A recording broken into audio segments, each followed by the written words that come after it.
ബലാത്സംഗ കേസുകളിലെ പ്രതികളായവർക്ക് വധശിക്ഷ നൽകാനുള്ള ഒരു നിയമം ബംഗാൾ മുഖ്യമന്ത്രി മമതാ ബാനർജി കൊണ്ടുവന്നിരിക്കുകയാണ്. അത് നല്ലൊരു കാര്യമല്ലേ? ശുദ്ധ തട്ടിപ്പാണ്. ഇപ്പോൾ RG കാർ മെഡിക്കൽ കോളേജിലെ ബലാത്സംഗ കേസിലെ പ്രതികളെ ഉൾപ്പെടെ വേണമെങ്കിൽ രക്ഷിക്കാൻ വേണ്ടിയിട്ട് കൊണ്ടുവന്ന നിയമമാണെന്ന് പറയാം. ഇപ്പോൾ നമുക്കറിയാമല്ലോ, ഇന്ത്യൻ ശിക്ഷാ നിയമം ഇപ്പോൾ BNS ആണ്, ഭാരതീയ ന്യായ സംഹിത പ്രകാരം ബലാത്സംഗം ജീവപര്യന്തം കിട്ടുന്ന കുറ്റമാണ്. അത് പ്രായപൂർത്തിയാകാത്ത കുട്ടികളെയാണെങ്കിൽ വധശിക്ഷയും കേന്ദ്ര സർക്കാർ, മോദി സർക്കാർ വന്നതിന് ശേഷം കൊണ്ടുവന്ന നിയമ ഭേദഗതികളുണ്ട്. ഇപ്പം അപരാജിത ബില്ലെന്ന പേരിലാണ് പുതിയ നിയമം ബംഗാൾ നിയമസഭ പാസ്സാക്കിയിരിക്കുന്നത്. അതിനകത്ത് പറയുന്നു, ഒരു സ്ത്രീ ബലാത്സംഗത്തിനിരയായി ബലാത്സംഗത്തിനിരയാവുക, കൊല്ലപ്പെടുക, വെജിറ്റേറ്റീവ് സ്റ്റേറ്റിൽ പോകുക എന്ന് പറഞ്ഞാൽ പിന്നീട് ജീവച്ഛമമായി കിടക്കുന്ന അവസ്ഥ, കോമ സ്റ്റേജിൽ കിടക്കുന്ന സ്ഥിതി ഉണ്ടായാൽ മരണശിക്ഷയും ഫൈനും കൊടുക്കണം. നമുക്ക് കേൾക്കുമ്പോൾ സിനു പറഞ്ഞ പോലെ കൊള്ളാം, ഗംഭീരമായി എന്ന് പറഞ്ഞു. ശിക്ഷ എന്താണ്? മരണശിക്ഷയും ഫൈനും. ഇവിടെയാണ് ഒരു പ്രശ്നമുള്ളത്. കാരണം മരണശിക്ഷയും ഫൈനും മാത്രമായിട്ട് ഒരു ശിക്ഷ നിയമത്തിൽ നിർവചിച്ചാൽ അത് പ്രതികൾ രക്ഷപ്പെടാനുള്ള എല്ലാ പഴുതും ഒരുക്കി വെക്കലായിരിക്കും. നമ്മുടെ നിയമത്തിലെ വകുപ്പുകൾ എടുത്തോളൂ, ഒരു പരമാവധി ശിക്ഷയും ഉണ്ടാവും, ഏറ്റവും ലഘുവായ ശിക്ഷയുണ്ടാവും. ഇതിനകത്ത് പരമാവധി ശിക്ഷയും ഫൈനും മാത്രമേ പറയുന്നുള്ളൂ. അപ്പോൾ എന്താണ്? ഒന്നെങ്കിൽ വധശിക്ഷ വിധിക്കണം, അല്ലെങ്കിൽ ഫൈൻ കൊടുത്ത് വിട്ടയക്കണം, അല്ലെങ്കിൽ വെറുതെ വിടണം. ഇതാണ് വ്യവസ്ഥ. ഇപ്പോൾ പരമാവധി ശിക്ഷ, അപ്പോൾ നമുക്ക് കൈയടിക്കാൻ തോന്നും, ബലാത്സംഗം ചെയ്യുന്ന ആളുകളെ കൊല്ലണം, തൂക്കിക്കൊല്ലണമെന്ന്. പക്ഷേ ഒരു തടസ്സമുണ്ട്. ബച്ചൻ സിംഗ് വേഴ്സസ് പഞ്ചാബ് എന്നൊരു കേസുണ്ട്. ബച്ചൻ സിംഗ് വേഴ്സസ് പഞ്ചാബ് എന്നുള്ള കേസിൽ സുപ്രീം കോടതി പറഞ്ഞിരിക്കുന്നതെന്നറിയോ? വധശിക്ഷ കൊടുക്കുന്നത് അപൂർവങ്ങളിൽ അപൂർവമായ കേസിൽ മാത്രമായിരിക്കണം. അപ്പോൾ എല്ലാ കേസിലും വധശിക്ഷ കൊടുക്കാൻ പറ്റില്ല. ഏറ്റവും അപൂർവങ്ങളിൽ അപൂർവമായ കേസുകളിൽ മാത്രമേ വധശിക്ഷ കൊടുക്കാൻ പറ്റുകയുള്ളെന്ന് സുപ്രീം കോടതി വിധിയുണ്ട്. 2022 ദൽബീർ സിംഗ് വേഴ്സസ് പഞ്ചാബ് എന്നുള്ള കേസിൽ ഇങ്ങനെ പറഞ്ഞിരുന്നു. അതായത് വധശിക്ഷ എല്ലാ കേസിലും വധശിക്ഷ മാൻഡേറ്ററി ആക്കണം. എല്ലാ ഒരുത്തൻ കൊലപാതകം നടത്തിയ കൊലപാതകം നടക്കുന്ന എല്ലാവർക്കും വധശിക്ഷ കൊടുക്കണം, റേപ്പ് നടത്തുന്ന എല്ലാവർക്കും വധശിക്ഷ കൊടുക്കണം എന്നൊരു മാൻഡേറ്റ്, ഒരു വ്യവസ്ഥ കൊണ്ടുവരുന്നത് ഭരണഘടനയുടെ ജീവിക്കാനുള്ള അവകാശം ഉറപ്പു നൽകുന്ന അനുച്ഛേദങ്ങൾക്ക്, ആർട്ടിക്കിൾസിനെതിരാണ്. അതുകൊണ്ട് വധശിക്ഷ വേണോ വേണ്ടയോ എന്ന് തീരുമാനിക്കുന്നത് കേസിൻ്റെ സാഹചര്യങ്ങൾ, കേസിൻ്റെ സ്വഭാവം, കേസിലെ അപൂർവത, പ്രതിയുടെ മാനസികാവസ്ഥ, ഇതെല്ലാം നോക്കിയിട്ടാണ് ഒരു കേസിൽ ന്യായാധിപൻ അല്ലെങ്കിൽ കോടതി വധശിക്ഷ വിധിക്കേണ്ടത്.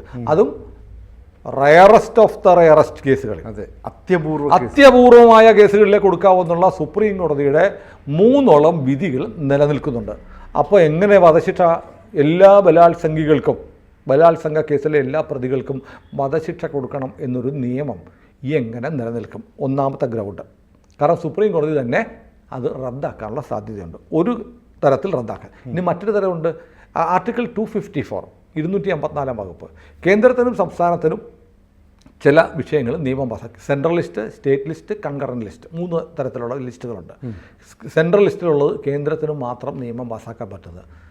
രാജ്യത്തിൻ്റെ സാമ്പത്തിക നയം, പ്രതിരോധം, ഇങ്ങനെയുള്ള കാര്യങ്ങളിലൊക്കെ കേന്ദ്രമാണ് നിയമം പാസ്സാക്കുന്നത്. എന്നാൽ സംസ്ഥാന സർക്കാർ ചെയ്ത പഞ്ചായത്തിലെ കാര്യം, ഇങ്ങനത്തെ കാര്യങ്ങളില്ല, കൃഷി, ഇങ്ങനെയുള്ള കാര്യങ്ങളിലൊക്കെ, കൃഷി കൺകറൻറ്റ് ലിസ്റ്റിലും വരും. സംസ്ഥാന സർക്കാരിന് മാത്രം തീരുമാനിക്കുന്ന സംസ്ഥാന സർക്കാരിൻ്റെ പൂർണ്ണമായ അധികാരത്തിൽ വിടുന്ന പോലീസ്, സ്റ്റേറ്റ് പോലീസുമായി ബന്ധപ്പെട്ടുള്ള നിയമങ്ങൾ, ഇതൊക്കെ സംസ്ഥാന സർക്കാർ തീരുമാനിക്കുന്നതാണ്. ഇനി മറ്റൊന്നുണ്ട്, കൺകറൻറ്റ് ലിസ്റ്റ്. കേന്ദ്രത്തിനും സംസ്ഥാനത്തിനും ഒരേപോലെ നിയമം പാസ്സാക്കാം. ലോ ആൻഡ് ഓർഡർ, വിദ്യാഭ്യാസം, കൃഷി, നേരത്തെ പറഞ്ഞ പോലെ ഇങ്ങനത്തെ കാര്യങ്ങളിൽ 2 സർക്കാരുകളും, കേന്ദ്ര സർക്കാരിനും സംസ്ഥാന സർക്കാരിനും ഒരേപോലെ തീരുമാനിക്കാം. പക്ഷേ കേന്ദ്രം എടുക്കുന്ന നിയമത്തിന് വിരുദ്ധമായി ഒരു നിയമം സംസ്ഥാന സർക്കാർ കൊണ്ടുവന്നാൽ അത് നിലനിൽക്കില്ല, കേന്ദ്ര നിയമവും നിലനിൽക്കുള്ളൂ.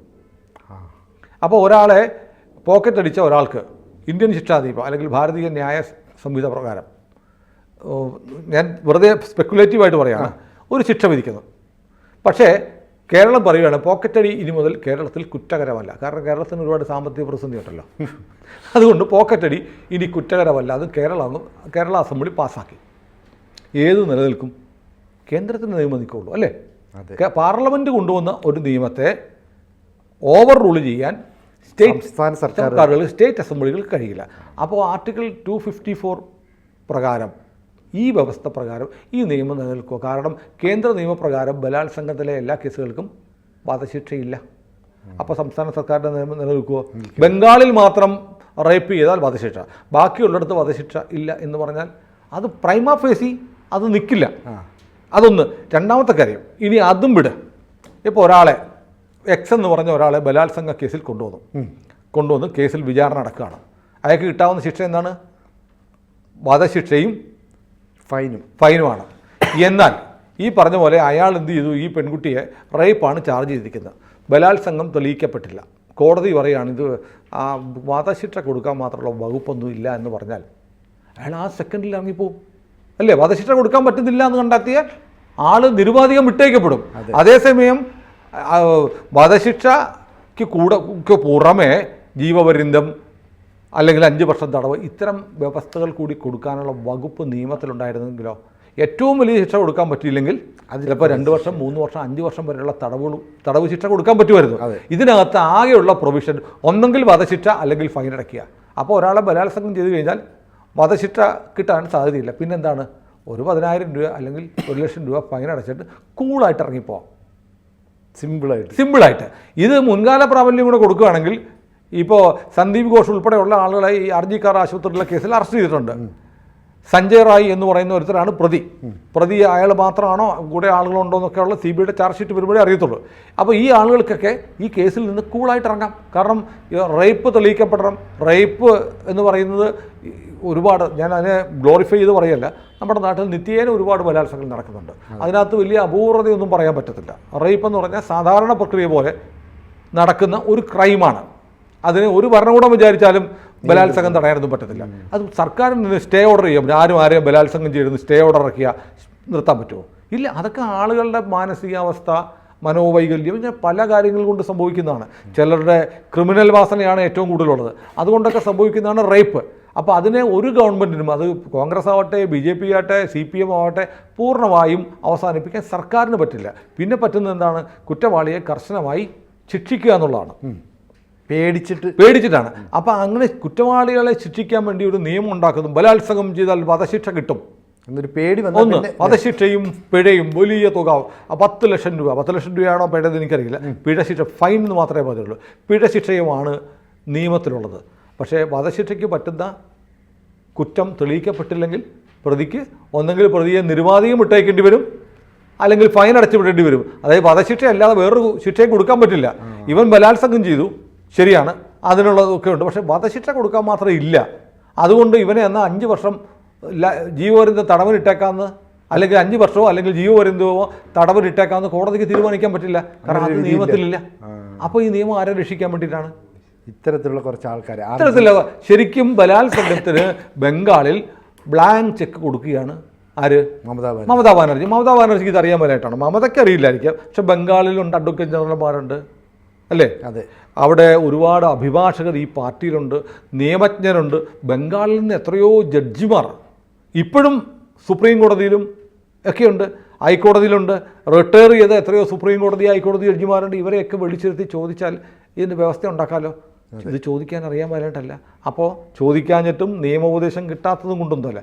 2 ലക്ഷ്യമാണ് മമതയ്ക്കുള്ളത്. ഒന്ന്, ഞങ്ങൾ ബലാത്സംഗത്തിനെതിരെ കേന്ദ്ര സർക്കാർ പോലും കൊണ്ടുവരാത്ത കടുത്ത ശിക്ഷ ഞാൻ കൊണ്ടുവന്നിരിക്കുന്നു എന്നൊരു ഇമേജ് ഉണ്ടാക്കുക.